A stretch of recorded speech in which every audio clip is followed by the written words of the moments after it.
Estamos hablando, dándole seguimiento al curso Neumatología Bíblica, o lo que es lo mismo el Espíritu Santo en toda la Biblia. Pero estamos en el último punto del seminario que ya se ha llevado un año. Y este último punto estamos hablando de el Espíritu Santo y la escatología bíblica. ¿Cuál es el título? El Espíritu Santo y la escatología bíblica. Hemos dicho que la escatología es una palabra griega que significa fin, significa último, significa postrero, significa extremo. Hemos dicho en presentaciones anteriores que la escatología, el tiempo final, los días postreros, iniciaron desde que el Señor Jesús nació en Belén. Desde Adán y hasta Noé, 2000 años, la profecía anunciaba. Desde Noé y hasta Jesús, la profecía hablaba. Y en el periodo intertestamentario, entre el Antiguo y el Nuevo Testamento, hubo 400 años de silencio. No apareció un profeta por ninguna parte, hasta que apareció Juan el Bautista. Juan el Bautista, según Isaías capítulo 40, era la voz de uno que clamaba en el desierto: preparad el camino del Señor. Cristo anuncia y dice quién es Juan. Y es el vocero, el heraldo del Mesías, el heraldo de Emanuel, el heraldo de Dios con nosotros. Pero cuando Cristo nace, entonces comienzan los días finales, los postreros tiempos, los postreros días. ¿Qué significa eso? Significa que desde que Cristo nace se acabó el relajo del pecado, de la maldad, del diablo, de los demonios y de todo lo que es malo. Al entrar Cristo a nuestro tiempo, al entrar Cristo a nuestra creación, al entrar Cristo a nuestra historia, eso era un anuncio claro y categórico de que el diablo ya tenía la espada en el cuello.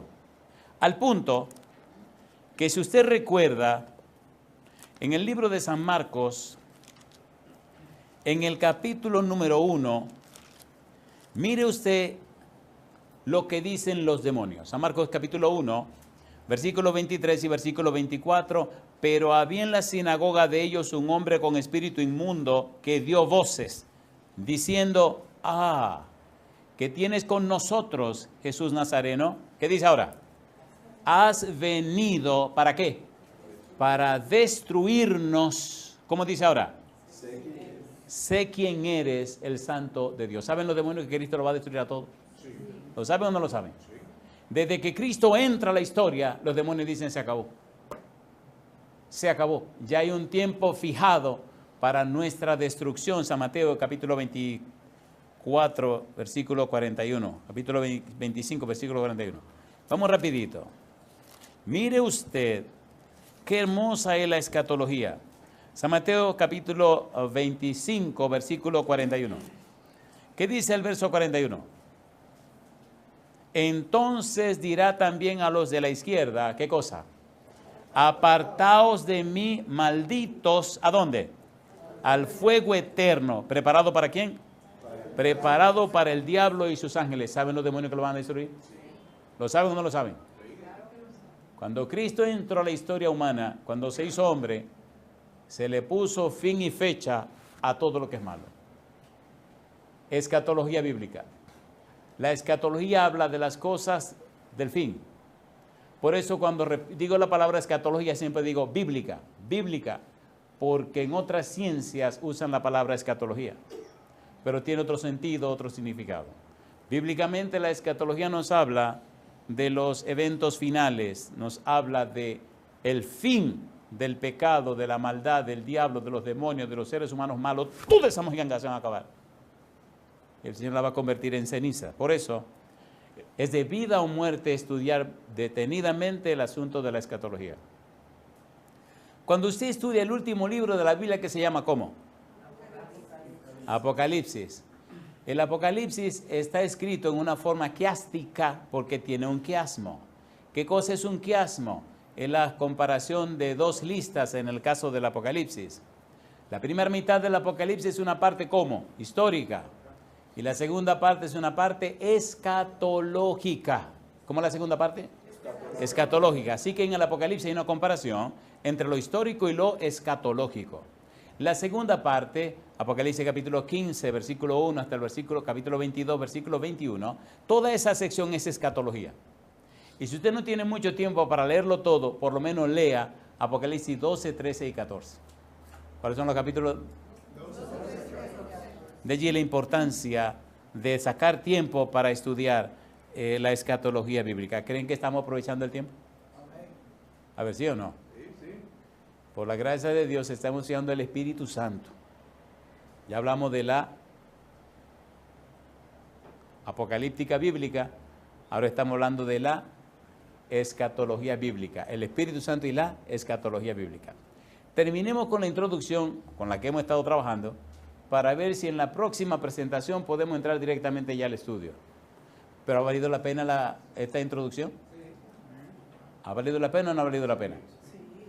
¿O ha valido la alegría? ¿Ha valido la pena o la alegría? Primera de Timoteo capítulo 4, versículo 1. La semana anterior le dimos una probadita y vi algunos que se quedaron con deseo de seguir. No hay problema, seguiremos comiendo. Y me llena de gozo saber el interés y el empeño que hay en mi casa, de mi amada esposa, que siempre quiere que ustedes tengan su merienda. Digo, ven acá, pero esta gente está muy grande para merienda. Pero, mi negralita. Pero como quiera, sigue pensando en la merienda. Así que no se angustien, que la merienda andan por ahí ya. Mi muchacha. Primera de Timoteo, capítulo 4, versículo 1. Voy un poquito rapidito a ver si cubrimos todo. ¿Cómo dice el versículo 1? Pero el Espíritu dice claramente, ¿qué dice? Que en los postreros tiempos algunos apostatarán de la fe, escuchando a espíritus engañadores y a doctrina de ¿qué? De demonios. ¿Cuándo ocurriría eso? En los postreros tiempos. Escatología. Marcos capítulo 1, versículo 15. Vamos rapidito. Marcos 1, 15. ¿Qué dice Marcos capítulo 1, versículo 15? Marcos capítulo 1, versículo 15. ¿Cómo dice el verso 15? Marcos 1, 15. ¿Cómo dice? Diciendo, dijo Jesús, el tiempo se ha cumplido y el reino de Dios, ¿qué cosa? Se ha acercado. Arrepentíos y creed en el Evangelio. ¿Se acuerdan ustedes de Daniel 8:14, la profecía de los 1300 días? ¿Se acuerdan o no se acuerdan? ¿Se acuerdan de las 70 semanas? Sí. ¿Se acuerdan o no se acuerdan? Sí. ¿Se anunciaba que vendría el Mesías? Sí. ¿Vino Cristo? Sí. Entonces se cumplió perfectamente la parte que tenía que ver con el Señor Jesús y ya para 1844 terminaría la profecía. Pero el tiempo se ha cumplido, el tiempo de su venida, cumpliendo con los postreros días. San Lucas capítulo 17, versículo 20 y versículo 21. Lucas capítulo 17, versículo 20, versículo 21. ¿Por qué es importante esto? Esto es de vida o muerte. Lucas 17, versículo 20. ¿Cómo dice el verso 20? Preguntado por los fariseos cuándo había de venir el reino de Dios, les respondió y dijo, ¿qué cosa? El reino de Dios no vendrá con advertencia, ni dirán, helo aquí o helo allí, porque he aquí, el reino de Dios, ¿qué cosa dice? Está entre vosotros. Yo pregunto, ¿dónde está el rey? ¿Está el reino, sí o no? Sí. ¿Y quién era el rey? Cristo Jesús. ¿Quién es el rey? Jesús. ¿Y si Jesús está presente el reino, sí o no? Sí. Escatología, cumplimiento del tiempo. Hechos capítulo 2, versículo 17. Mire qué cosa linda. Recuerde, como dijera nuestra hermanita Esthercita, que existe lo que se llama el cumplimiento del tiempo. ¿Se llama cómo? Hechos 2:17. ¿Qué dice el versículo 17? Hechos capítulo 2, versículo número 17. ¿Cómo dice el 17? Dice Pedro, mas eso es lo dicho por el profeta Joel. Y en los postreros días, dice Dios, ¿qué cosa? Derramaré de mi espíritu sobre toda carne, y vuestros hijos y vuestras hijas profetizarán, vuestros jóvenes verán visiones, y vuestros ancianos, ¿qué cosa? Soñarán sueños. ¿Se derramó el Espíritu Santo en Pentecostés, sí o no? Sí. ¿Pentecostés ya eran los postreros días, sí o no? Sí, porque era después que Cristo ya vino. Desde que Cristo vino empezaron los postreros días, empezó la escatología. Cristo vino a resolver esa situación. Hebreos capítulo 1, versículo 1, versículo 2. Estamos buscando en la Biblia el cumplimiento de los postreros días. Estamos dando evidencias bíblicas acerca del cumplimiento de el tiempo del fin de la escatología bíblica de los postreros días, de los días finales. Desde que Cristo entra a la historia, llegaron los postreros días. ¿Qué dice Hebreos 1:1? Dios, habiendo hablado muchas veces y de muchas maneras en otro tiempo a los padres por los profetas, ¿qué dice ahora? En estos postreros días nos ha hablado por el Hijo, a quien constituyó heredero de todo, y por quien asimismo hizo, ¿qué cosa? El universo. ¿Vino Cristo e instauró por los postreros días? Sí. ¿Comenzaron los postreros días de que Cristo vino a la tierra? Sí. Escatología. Desde que Cristo entró, ya el problema del pecado se anunciaba su destrucción. Desde que Cristo muere en la cruz y resucita, entonces la maldad, el pecado, el diablo, los demonios, los hombres malos, todo ese equipo de cosas y de gente están completamente sentenciados a la destrucción. ¿Cierto o falso? Los postreros días. Ahora, mire qué cosa linda, dice 2 de Timoteo capítulo 3, versículo 1 al 7. ¿Por qué estamos leyendo tanto la Biblia? Porque es la palabra de Dios. ¿Qué usó Dios para crear todo lo que hay en el universo? Su palabra. Si usted aprende a amar la palabra de Dios, a llenarse con la palabra de Dios, a través de la palabra, el Espíritu Santo le instruirá para aprender a amar a Dios. Y amando a Dios, entonces usted recibirá los resultados de amarle a Él. Si me amáis, guardad mis mandamientos. Nosotros le amamos a Él porque Él nos amó primero. Timoteo, 2 de Timoteo capítulo 3, versículo 1 al 7. ¿Cómo dice el versículo 1?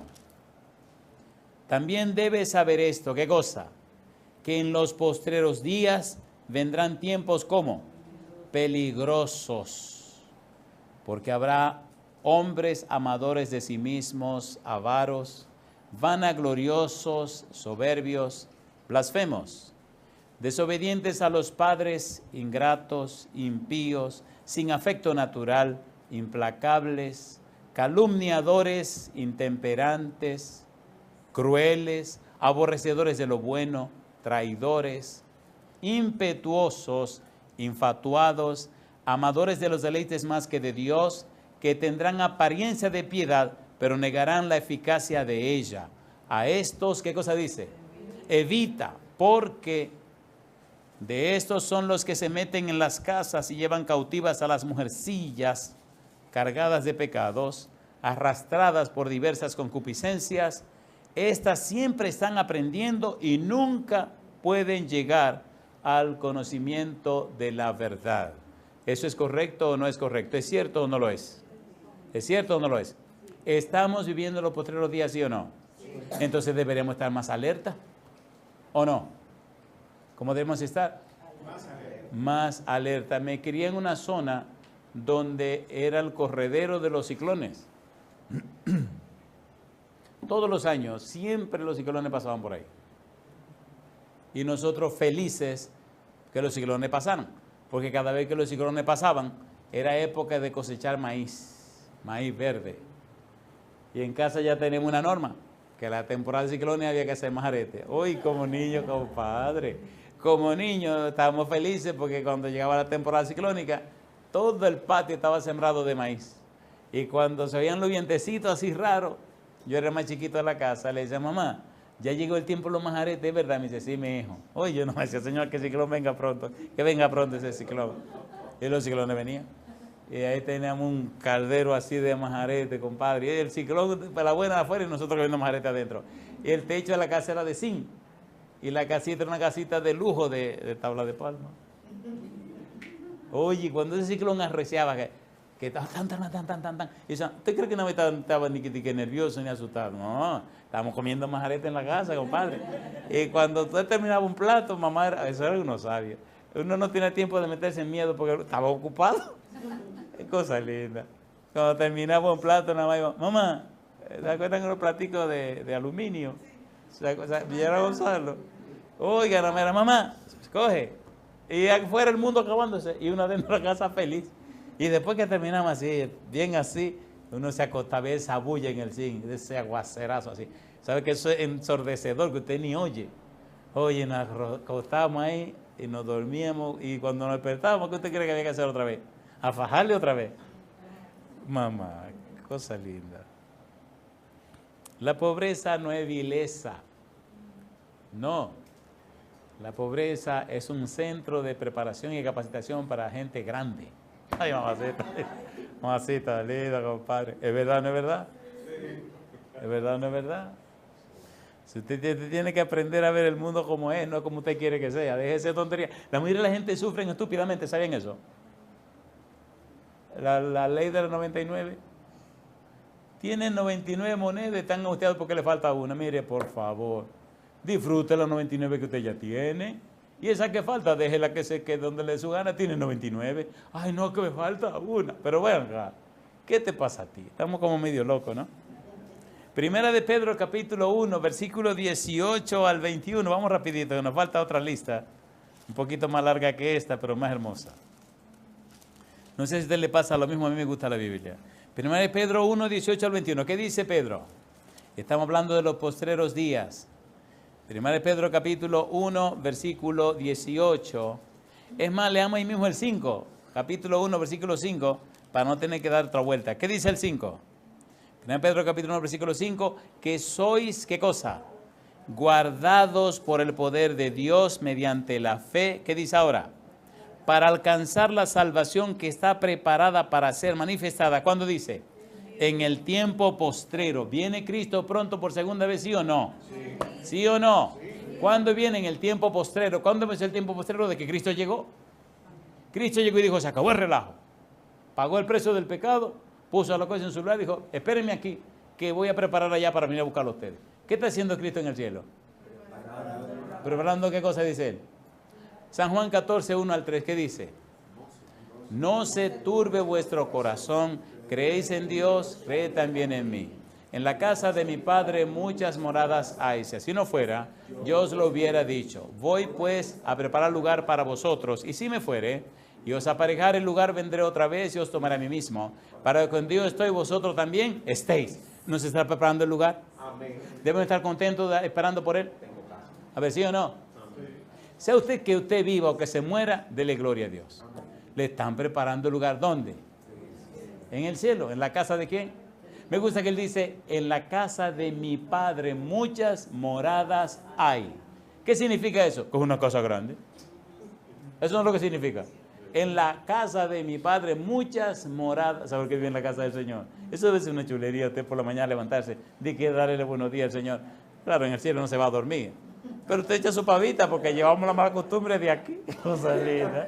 Una masita linda. Debe ser una cosa linda vivir en el cielo con los ángeles y con el Señor. Es un privilegio grande. Que usted salga de donde está viviendo, ahí van los ángeles caminando. Y, muchacho, ¿cómo amaneciste hoy? Los ángeles no saben esos saludos, pero bueno, se lo enseñamos. Cosa linda.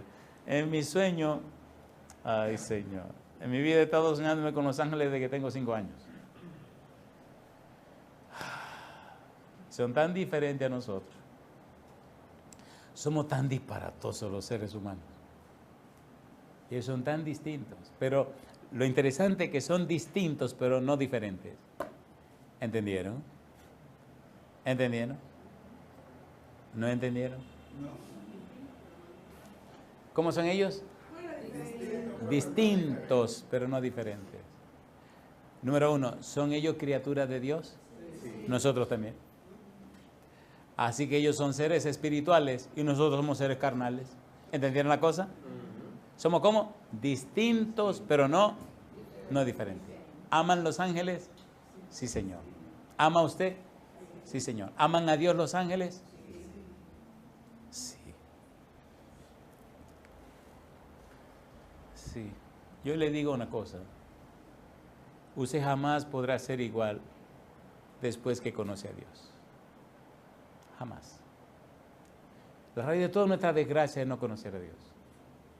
No existe nadie en el universo tan hermoso y tan bueno como Dios. Nadie jamás le amará como Él le ama. Aun cuando le destruya, lo hará por amor. Mire qué cosa interesante. ¿Sabe lo que es el plan del diablo?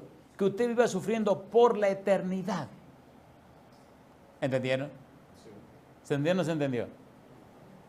Luego dice, no. Los antediluvianos, ¿lo destruyó o no lo destruyó? Sí. Sodoma y Gomorra, ¿lo destruyó o no lo destruyó? Sí. Imagínense que estuvieran, sufre. Eso es descabellado. ¿O no? Así que hasta por amor destruirá a los que no se salven. ¿Qué va a hacer con Satanás y sus demonios? Los quemará. ¿Y a quiénes va a quemar con Satanás y sus demonios? A los que no se arrepientan. ¿No fue lo que leímos en San Mateo 25:41? Así que usted tiene la oportunidad de entregarse, arrepentirse y entregarse al Señor, alcanzar la salvación y la vida eterna. Pero no se angustie, si usted no quiere, no se preocupe, que lo van a quemar. ¿Y cómo lo van a quemar? Hasta hacerlo ceniza. Y después de hecho ceniza, ¿quién se sigue quemando? Nadie. Ceniza y se acabó. Eso se llama amor. Primera de Pedro, capítulo 1, versículo 18 ahora. ¿Qué dice el 18? 18 al 21. Sabiendo que fuisteis rescatados de vuestra vana manera de vivir, la cual recibisteis de vuestros padres, ¿cómo dice? No con cosas corruptibles como oro o plata, sino con la sangre preciosa de Cristo, como de un cordero sin mancha y sin contaminación, ya destinado, ¿desde cuándo? Desde antes de la fundación del mundo, pero manifestado, ¿cuándo? Dice, en los postreros tiempos, ¿por amor a quién? De vosotros. ¿Vino Cristo o no vino? ¿Nació o no nació? ¿Nació de una mujer? ¿Sí o no? ¿Creció en Nazaret? ¿Sí o no? ¿Lo crucificaron? ¿Lo sepultaron? ¿Resucitó? ¿Se apareció a los discípulos? ¿Ascendió al cielo? ¿Está a la diestra del Padre intercediendo por nosotros? ¿Envió el Espíritu Santo? ¿Sí o no? Entonces todo se ha cumplido. Postreros tiempos. ¿Ha sido paciente con nosotros el Señor? No abuse de la paciencia de Dios. Segunda de Pedro, capítulo 2, versículo 20. Son las evidencias bíblicas. ¿Evidencias cómo? Bíblicas. Ciertamente, si habiéndose ellos escapado de las contaminaciones del mundo, por el conocimiento del Señor y Salvador Jesucristo, enredándose otra vez en ellas son vencidos. ¿Qué dice ahora? Su postrer estado viene a ser peor que el primero. Postrer. Éjatos. Postrero, último, fin, escatología. Hebreos 10:9. Hebreos capítulo 10, versículo 9. ¿Cómo dice Hebreos 10:9? Hebreos 10, versículo 9. Y diciendo luego, he aquí que vengo, oh Dios, para hacer tu voluntad, quita lo primero, ¿cómo dice? Para establecer esto último, éjatos, para establecer esto postrero, esto final. Pregunta para usted, ¿ha cumplido Dios con su palabra y su promesa? Sí. ¿Sabía Dios todo lo que iba a pasar desde antes de la fundación del mundo? Sí. El Concilio Celestial tomó un voto y una decisión de pagar el precio del pecado del humano cuando esto ocurriera, ¿sí o no? Sí. Desde antes de la fundación del mundo, ¿sabía Cristo lo que le iba a suceder? Sí. ¿Dio un paso atrás? No. ¿Tomó la decisión de salvar la humanidad? Sí. ¿De reivindicar el nombre de Dios? Sí, Señor. Mi pregunta entonces, ¿merece que le amemos? Amén. ¿Merece el Señor que le amemos? Amén. ¿Lo merece o no lo merece? El amor no es una cosa, es una persona y se llama Dios. Si es verdad que usted ama a alguien y es una persona de principio, descubre que el amor no es un sentimiento. El amor produce un sentimiento, pero no empieza con un sentimiento. Cuando usted supuestamente se enamora de una persona y nada más está viendo la cara, el cuerpo, los cabellitos y qué sé yo qué, usted no anda bien. Porque la cara, el cuerpo, el cabellito se derrumba. Los principios no cambian. ¿Es así o no es así? ¿Es así o no es así? Los principios son tan eternos como el mismo Dios. Amén. Por eso, cuando usted se vaya a enamorar, asegúrese que se enamoró por principio, no por sentimiento. El humano no entiende lo que es el amor. Porque si entiende lo que es el amor, entonces conoce a Dios. La mayoría de la gente dice que se enamoran y después dice que, pero vean que tú no estabas de que enamorado de fulana, sí. Y entonces no, ya no, ahora te enamorado, tú un loco, tú un loco, porque eso no es así. Eso no es amor. ¿O es amor esa mojiganga? ¿Eso es amor? No. Cuando era niño decía una canción de que casi todos sabemos querer, pero pocos sabemos amar. ¿Han oído esa mojiganga? Y es la verdad, es la verdad. ¿Ama a Dios al ser humano o no lo ama? Lo ama. Porque de tal manera,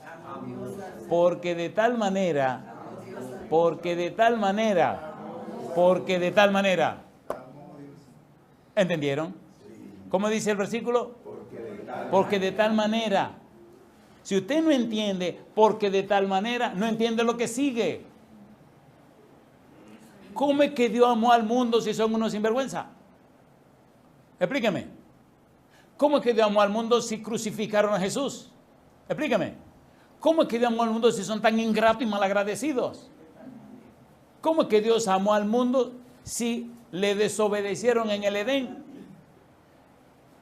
¿Qué habría hecho usted si hubiera sido usted cuando le hacen eso? Mire, lo desaparezco, compadre.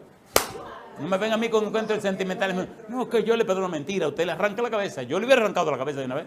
Mire, estos malagradecidos, los desaparezco. ¿Han visto esa moñanga esa? De que es cosa linda. Cuando éramos niños, dije, una pistola desintegradora. Cosa chula. Mamacita linda. ¡Pah! Se parecía para siempre. Ahora la cabeza acabó el relajo este. Papá Dios no es así. Gracias a Dios. Gracias a Dios. Gracias. Ay, capaz. Gracias a Dios que no es así. Dígase a un señor que conocí, que ese era un sinvergüenza grande. Un señor que conocí que se la daba de predicador. Pero era un bandido, era un sinvergüenza. Y él sabía que era tan sinvergüenza que cuando le tocaba predicar, tenía miedo de que Dios lo desintegrara, le mandara un rayo, una centella. Y el bandido, yo le conté eso, cuando iba a predicar, se acercaba al púlpito, ese sinvergüenza, y se le hacía así al pie. Ay, carajo. Y eso no me lo contó nadie, me lo contó él mismo. Llorando, pero llorando. Pastor, yo soy un sinvergüenza, yo soy un desgraciado. Pastor, yo no merezco, mire, pastor. Y entonces empezaba a contarme de su cuento, de cómo dije que predicaba y todo. Era un bandido, un perfecto bandido. Le digo, lo que tú te crees que te está saliendo con la tuya. El pecado es autodestructivo. Al malo tú no tienes que hacerle nada, se destruye solo. El pecado te va comiendo por dentro, te va comiendo por dentro. Te va desgraciando la vida por dentro. Dios no nos creó para pecado. Nos creó para la gloria de su nombre. Amén. Así que todo el que anda pecando y cree que se lo está haciendo con la suya, se equivocó, usted se está destruyendo por dentro. ¿No han visto gente que usted cuando dejó de verlo, 20, 30, qué sé yo, años, usted veía que estaban como una rosa, así, luciendo, y después le ve como una pasa, usted le ve así como así, que se le está llamando el diablo, como usted le ve la muerte, como así, seco, así, óigase, compadre. ¿La ha visto o no la ha visto? Sí. Y entonces uno no le puede preguntar qué le pasó. Ya uno sabe lo que le pasó.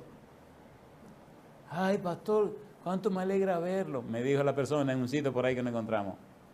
Yo andaba con la negra mía, yo le dije, este tipo lo conozco yo. Este lo conozco yo, le dije a la negra. Y el tipo estaba ahí parado, digo, ahora hace el mismo, se lo digo. El tipo era más joven que yo, ahora está más viejo que yo. Y cuando le digo, oye, ven acá, yo te conozco a ti. Y me mira así y me dice, a mí, digo, sí señor. Hace casi más de 30 años que yo no te veía, pero a ti yo te conozco. Cuando me decía una cosa que estaba haciendo, y me dice, pastor Porte, digo, muchacho, ¿y cómo andamos? Le iba a preguntar que cómo le va, pues no me atreví. Yo sé que él está yendo mal porque se lo está llevando el demonio. El pecado te destruye. ¿O no? El pecado te destruye. Bueno, yo creo que el tiempo ya se nos fue, pero nos queda una lista más todavía. ¿Son lindas estas listas o no son lindas? Si ustedes se han dado cuenta que lo que hacemos es reunirnos para ver qué es lo que Dios nos dice. No estamos estudiando lo que el hombre dice de Dios. Estamos estudiando lo que Dios le dice al hombre. ¿Tiene sentido o no tiene sentido? Y esto no es cuestión de no, dejémonos de cuento. Le voy a leer por lo menos un versículo de la lista que falta. ¿Lo quieren o no lo quieren? Vamos a leerlo por lo menos un versículo. Es una lista nueva que tenemos, pero es una cosa hermosa. Le hemos puesto el título Frases escatológicas. ¿Cuál es el título? Frases escatológicas. Cuando te llegue a su iglesia, no se ponga de parejero y diga que está usando palabras raras porque a los hermanitos no les gusta eso. Que usted le venga con cuento y con bobería, se molestan. Salí de la universidad y me empecé un distrito, en el distrito de Betel, en Santiago. Y yo dije, tengo que tener cuidado con el lenguaje, no sea que todos los hermanitos me miren mal.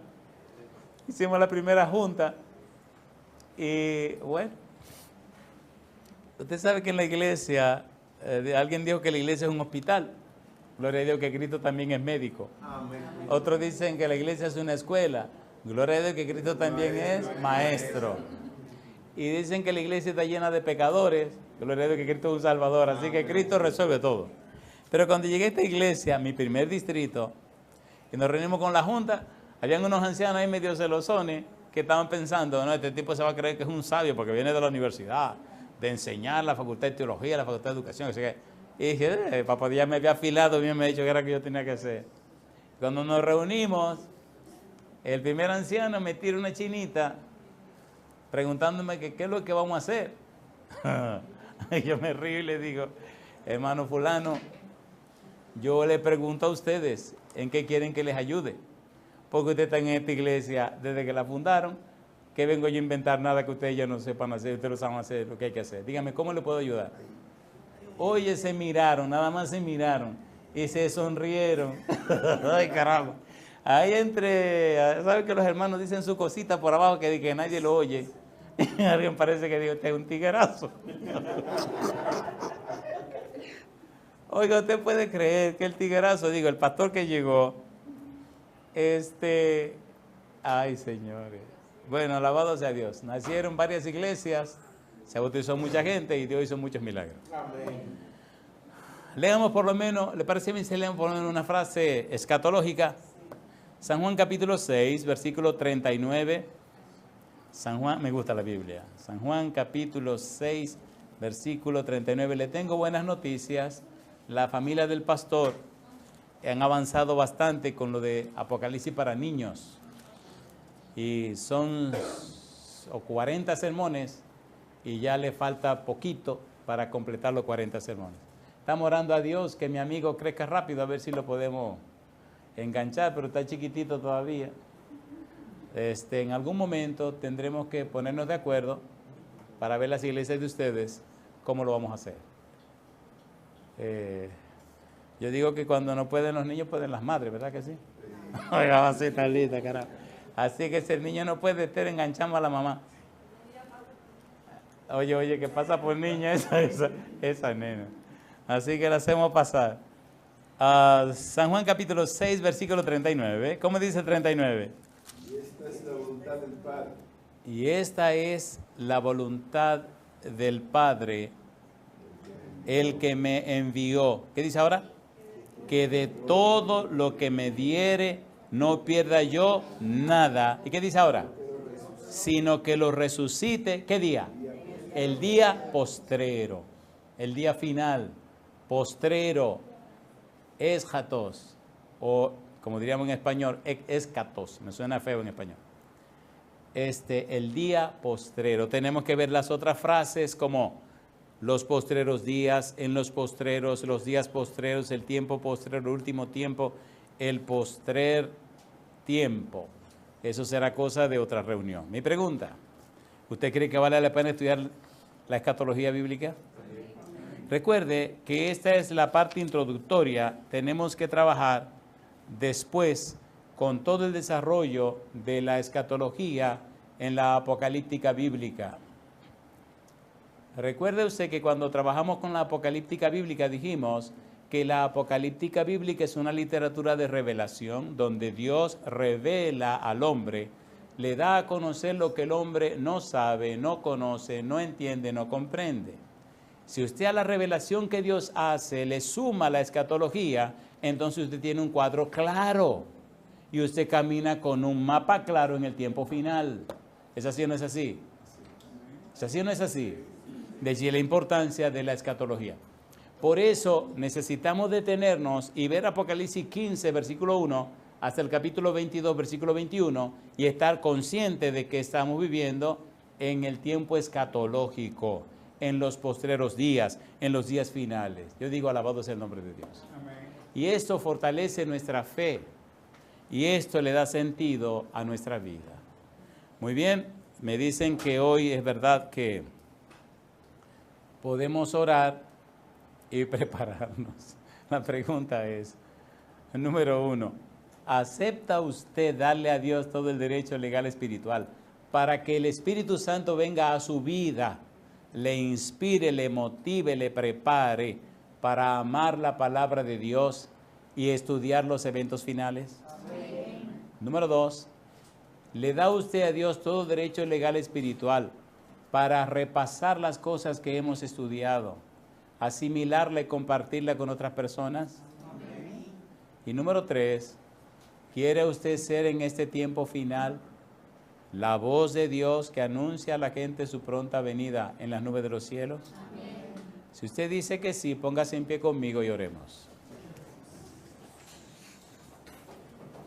Querido Padre Celestial, le damos todo derecho legal espiritual para que su Espíritu Santo venga a nuestra vida, nos cambie y nos transforma a imagen y semejanza de Cristo Jesús.